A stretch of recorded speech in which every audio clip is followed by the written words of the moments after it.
време съдии. Като реплика на изложените становища, бих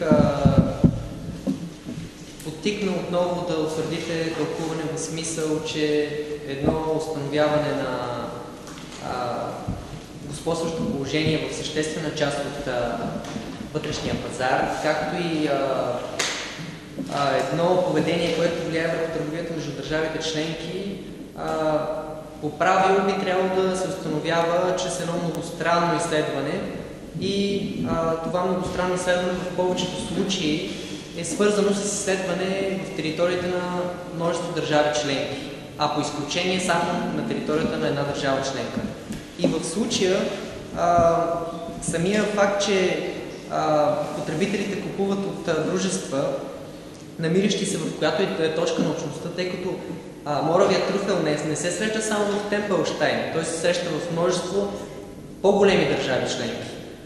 И то при същите условия, обикновено географския пазар се счита, че съвпада с територията на общността.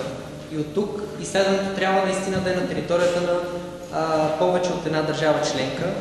И в същото време, когато има наличие на търговски потоци и трансгранични продажби, защото характеристиката на тези ресторанти, които предлагат моровите трюфели, всъщност е свързана не само с предлагане само на консумация на място, но и с възможност за отнасяне вкъщи.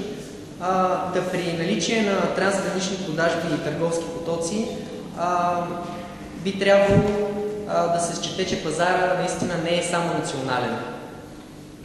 И от тази гледна точка се надяваме да подкрепите това становище от своето решение.